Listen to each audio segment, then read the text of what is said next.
ciyaaryahanada kale ah Nageeye oo kamid ah ciyaaryahanada dhanka orodka uga qayb gala ciyaaraha caalamiga ah dalka Holland asal ahaan ah ciyaaryahan Soomaaliya iyo ciyaaryahanka Bashir Abdi oo kamid ah ciyaaryahanada dhanka orodka uga qayb gala ciyaaraha caalamiga ah dalka Belgium ay warbaahinta dunidu maalmihii la soo dhaafay si weyn u hadal haysay arrinta xiisaha leh ayaa ah in ciyaaryahanka Nageeye oo asal ahaan ka soo jeeda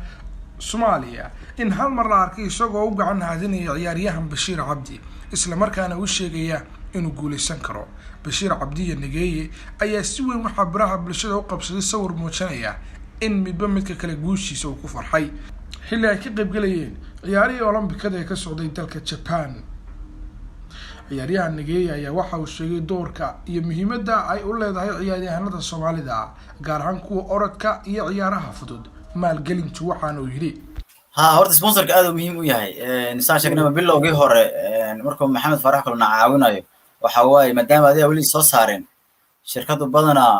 oo markaas soo baxid waay laakiin waxa ku caawin karo waxa way horta local ka dadka markaas ku yaqaan ama ku dhow ama tuulada degan ama magaalada marka bila sponsor heer maana gaareen marka laakiin aad ugu faraxsanahay marka hadda aan half martoon Djibouti ka qayb galinay in oo shirkadda Dahabshiil oo kala orod aan qabanay وبشير يا محمد يكوتش كود أي أتوقع قابيين وعيرتوي سومالي كان حتى إنك عطان حتى على سوء سومي لكن سومالي كسب في عنا وضرب كس أورد لو كان حتى سومالي كسو كذا مركب واحد مهم أدو فرح سنة هاي أو إن السنيكر دير هو الصومالي هذا الجوجة يكون قربها جوجة به إن الساعد أدو مهم ده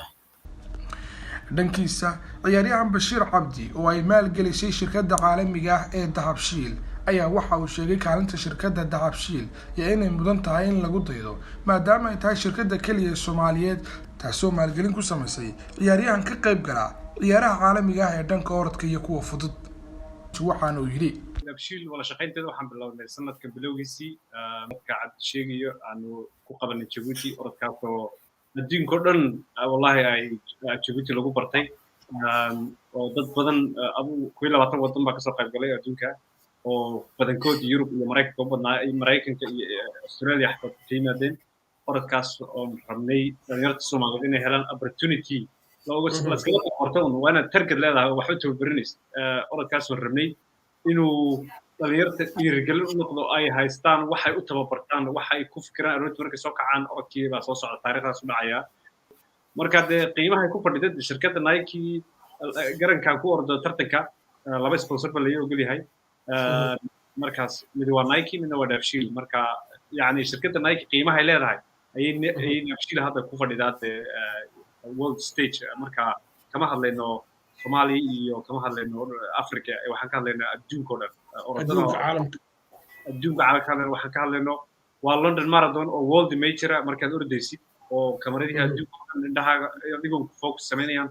waxa indhaha dadka TV-ga daawanaya arkay waa Dahabshiil iyo Nike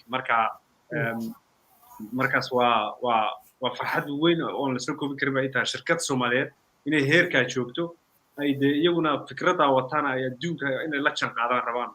marka waa farxad ani kaliya ma aha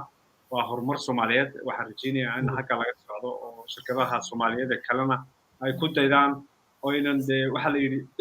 dream big baa la yiri not dream small waa inaad fikrad weyn lahaatid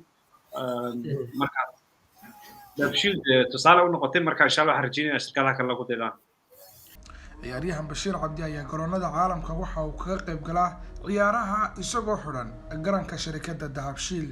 iyadoo shirkadda Dahabshiil noqonaysa shirkadda kaliya ee maalgelin ku sameysay ciyaaryahan caalamiya Ayub Ibrahim Farxon Cable TV Hargeysa